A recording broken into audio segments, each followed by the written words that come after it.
Kaya nga mga kababayan, the countries may problema, ang laki ng problema. So far, wala akong nadidinig na mga tao, mga politiko, mga leader, na ano ba talaga problema? Ang nakasanayan ko sa mga, through the years, no? Not only in the armed forces, but also in the private sector.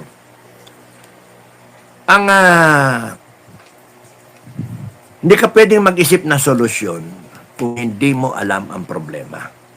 Ikaw, manager, ako, manager. Tayong lahat, manager. O kaya tayong lahat dito, tao, Pilipino, lahat tayo. Pag hindi tayo nag-agree kung ano yung problema ng bansa, walang mangyayari sa atin. Ngayon kung kayo mga kababayan, tayo, iba-iba opinion natin kung anong problema. Problema si Bongbong Marcos, bangag. Problema itong mga senator, nag-aaway. Problema itong congressman, panay mga buhaya. Problema si ganyan. That's not the problem. Those are details of the problem, part of the problem, but not the core problem. Ang hinahanap natin is the core problem. We don't know how it will happen. But the convergence ng lahat ng magkakaroon niya ng synergy. Kasi it's God already putting bits and pieces together, yung puzzle. Si God Almighty na gumagawa ng puzzle ngayon. Ikaw ba to, huliin ka, habulin ka. Ikaw dito, Jinggoy, kakasuhan ka. Ikaw ganyan-ganyan. Ikaw, batibag dito ka, itong gagawin mo. Si God na naglalagay ng puzzle It will all result to a revolution. Doon talaga babagsak. Sa galit ba ng taong bayan? Kasi galit talaga. Ninakaawang ka Tapos ayaw nila imbestigahan. Kasi kasama sila sa nagnakaw. Sa tumanggap ng mali-malita. Ang critical dito 18. At yung mga lalabas pa. So itong mga ibang leader, may may alam sila, sila lang nakakalam, so hintay na lang natin sila. Di ba? Hintay na lang natin sila. Ngayon, nag-iisip to administration. Paano ka-counterin itong mga kilos nitong mga iba? Ngayon, bubulagayin ka, meron ganito, may ganyan. So, di naman tayo private sa mga kilos nila Like, yung may sinasabi na may lalabas pa, tas may mga witnesses pa, tas may mga ebidensya bigla ilalabas. So, sila na nga nakakalam nun So, hintayin nyo na lang, ilabas. Kami nga, di namin alam yung mga Ako, hindi ko alam. Basta, ang naintindihan ko lang na to, magaling ang administration. Magaling ang kalaban. Demonyo ang kalaban. Pagka in-underestimate niyo yung kalaban, tatalo kayo. Matatalo ang Duterte side. Meron pa kayong mga holding back, lilitaw yung ebidensya sa takdang araw. Putangin lang yan. Ilitaw nyo na lang lahat ng ebidensya. Putangin na. Lumabas na lang sa kalsada, lahat ng ebidensya, sabihin sa taong bayan. Putangin lang yan. Meron pa tayong naniniwala kasi kayo doon sa playbook nila Ba't lumabas na lang sa kalsada? Ba't mga bits and pieces pang ganyan? Handa namang kaek-ekan, mga lawyer kasi natin Ang gawin na, ilabas na lang natin lahat sa kalsada. Tumayo na lang tayo lahat na putangin na wag nyo kaming gagalaw, guguloyin dito, tangina ninyo. Meron kang baseball bat, may tubo ka, putangin na. Lumabas na lang tayo lahat na we can defend ourselves because the armed forces will not defend us. Trabaho nila, PNP, AAP, defend the Filipino people. Wala tayo saan. Lumabas na lang tayo na armado. Ganun na mangyayari dyan Kasi pinipika ninyo ng gusto Tatakutin, kaso, tangina. Bukan nyo kasuhan ng mga Pilipino. Ako, inintay ko nga, kasuhan na ako Kasi yun nga, kaya nga yung tanong ninyo, ano yung ko, nagawa ko. Nagre-relax ako. Ina-enjoy ko buhay ko. Because kung kinakailangan ako mamatay, mamamatay ako. Yun ang tandaan niyo, mga kababayan. Ang tanong ko sa inyo, kayo handa kayo mamatay? Enjoy na rin buhay nyo. Enjoy niyo buhay nyo. Kasi when push comes to shove, and people will rise up, people will stand there, hoping na God will provide the people. God will intervene para maiwasan ng isang bloody outcome. Kaya dapat pag-usapan natin anong dapat gawin. Yan. Isa yan. Hell Island o Crook Island. Tambakan ng lahat ng excommunicated na Pilipino, na mga tarantado. Lahat na may kasalanan.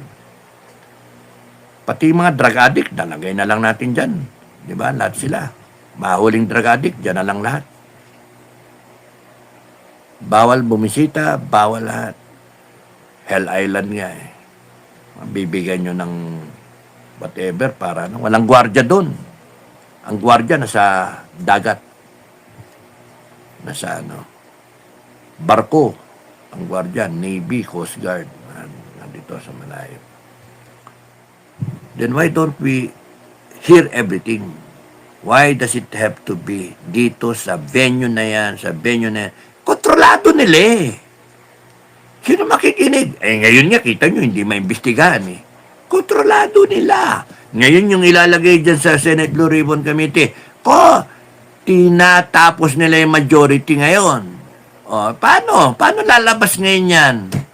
Sabi ko nga, kasi nga, you're playing into the playbook of the legality of them all, and then they're bending the law.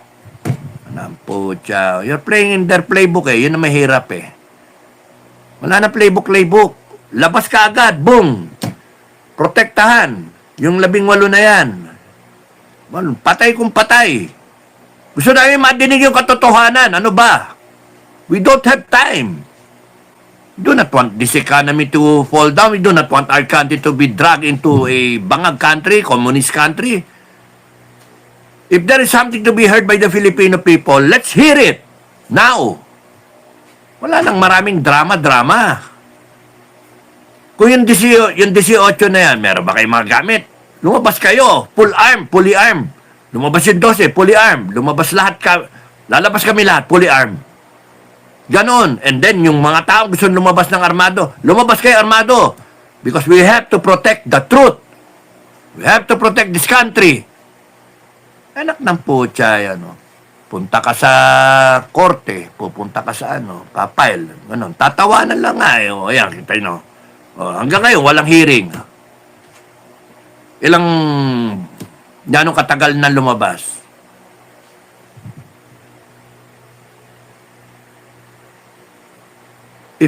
If somebody ask me, if only somebody ask me, how would I handle it? First, I want to hear what they have to say. Boom. Explain to me. Kahit isang araw, tsatsagain ko yan. Sige, sabihin nyo, pengin kape, inom. Ano pa?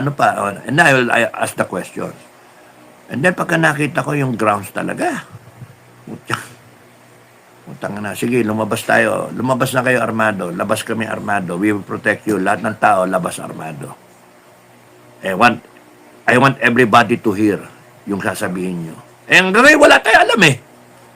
Apidabit, kulang pa, etc. Yun yan, naglabas na nga ng apidabit, wala naman nakikinig. Ano nangyari? Kasi nga walang time ang tao. Tapos binigyan ng pagkakataon nga ang administration na siraan ito. Remember the armed forces? Nasabi, mga may kaso, putang ina. Armed forces, yung Marines, sinasabi itong mga to. Hindi totoong mga Marines, etc. Separated from the service, may kaso, etc. Siniraan, bumalandra, ganun. Binigyan nyo kasi ng pagkakataon na sirain yung witness. Hindi nyo inisip yung tao matapang na tumatayo, kasi ang konsensya nila tama, bakit ngayon parang sila yung mali? Bakit parang sila yung kawawa? I don't know. Kung ako tinanong talaga doon, ang sasabihin ko, lumabas tayo lahat armado. Putang inang yun, lalo pagka nadinig ko na it leads to Malacanang, it leads to ganito, it leads to ganyan. Putang ina ninyo. Panay mga kawatan pala ito mga to, panay mga magnanakaw pala ito Hindi tama ito. Pero pagka ang punteriya nito election 2028, mali yun. Mali. We're not out here to get votes. We're not here to generate support from the people for the 2028 elections. We are here to hear the truth. To save this country bago tayo lalong magkaloko-loko. We want to cut the head of the snake before it will bite us. At walang antidote. Ang solusyon ko nga dyan we the Filipino people, we stand up, we go out, we divide the house. Kung mas marami malangya, then we separate. Pero yung gusto nyong buong Pilipinas, ang problema, are you willing to die for it? Buo. Tanungin niyo, kayong mga politiko, kayong mga leader, kayong mga general, mga military man, okay. Ayaw niyong mahiwalay ang Pilipinas. Are you willing to die to keeping it intact? Why let everyone suffer? Ayaw na nga no ibe kay Inday. Ayaw kay Inday.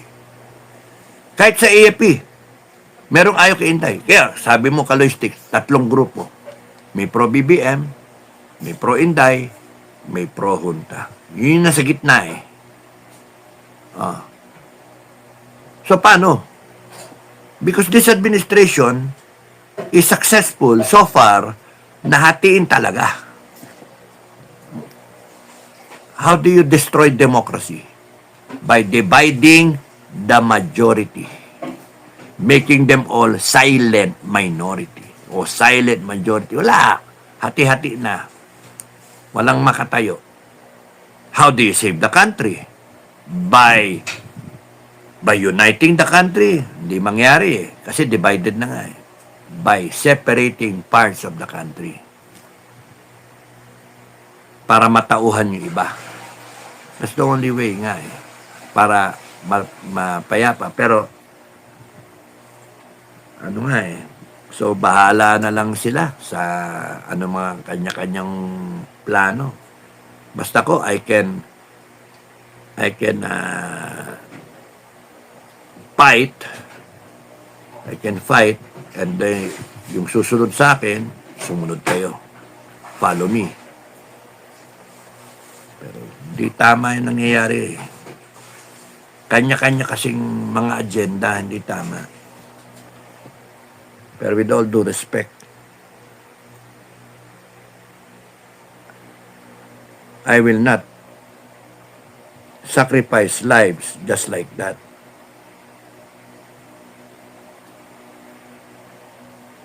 Even if the term will be collateral damage, for some of you guys na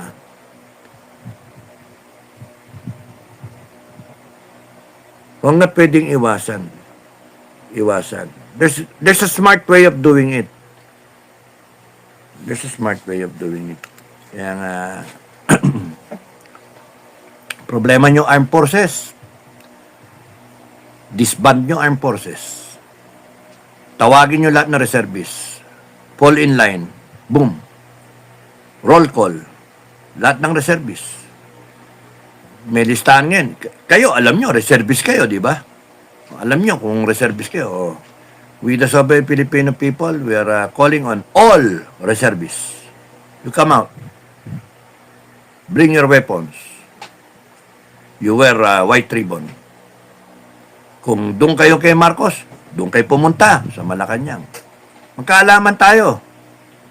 Kasi we have to show the world, we have to show the government na ang taong bayan ang may kapangyarihan at kayong lahat dyan sa gobyerno, kayong lahat na nagbebentalo, kayo dyan sa NBI, AFP, PNP, dyan sa lahat ng, dyan sa Malacanang, sa lahat sa kayo ng gobyerno, yung power ninyo lahat galing sa amin.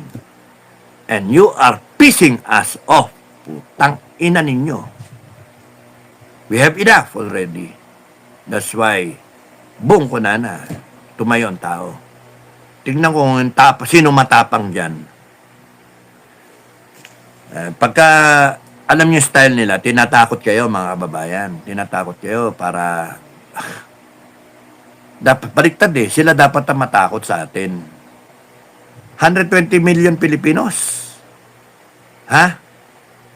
120, lumabas nga dyan 1 million eh. Sipin niyo lumabas dyan 1 million? Ready to die? Tignan ko kung hindi nag-aalisan lahat yan. Sa takot. Oh, yung naglalaway ka, tapos di ka naligo na 1 buwan o 1 linggo, di ka maliligo, init ang ulo mo, mainit sa Maynila, tapos uulan, mababasa ka pa. Putang na yan. Rain or shine. Lumabas ka lang, isang one time, big time yan, labas lahat. Pero hindi yung rally na peaceful rally. No. Ano ito? Reckoning rally. We're so pissed off, we want to end it. We will end it. One day. Ganon. Lahat ng kasama na magnanakaw, lahat ng miyembro ng sindikato, may paglalagyan kayo kasi the moment na magbago ang panahon, may ikot ang gulong, all the Filipino people, freedom-loving Filipino people, independent thinking Filipino people will be deputized to arrest all of you. Deputized. Gawa ng listahan at babasahin yung listahan para kilala nyo kung sino yung under arrest. At pagka lumaban, manlaban, bambuhin nyo. Tanginang mga yan. Bambuhin nyo. Pakita nyo yung sinong bossing. No? Tanginang mga yan. Nagnakaw na nga. Sila pa yung maangas. Sila pa yung putang na bendalo pa sila. Okay, nagpapaniwala kasi kayo sa mga ganyan eh. There's a limit na sa ginagawa ng mga yan. There's a limit. Hindi lang sila pwedeng manakit. Hindi lang sila pwedeng manakot. Pati tayo pwedeng manakot. So, ang advice ko sa gobyerno, advice ko sa mga lahat ng gobyerno, Malacanang, AFP, PNP, NBI, advice ko sa inyo, senators at congressman, hinay-hinay kayo.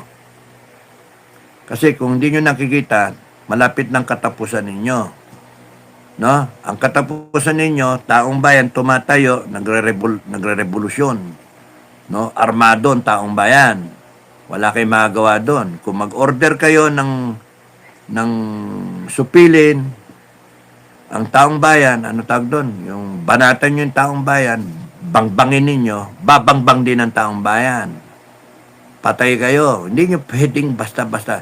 Papasok ang Amerika, mag-i-intervene. Sinasabi na sa inyo, mag-i-intervene. Tanggal kayo. Marcos Part 2 ang mangyayari. Na? Protect Inday Sara lang. Protect Inday Sara.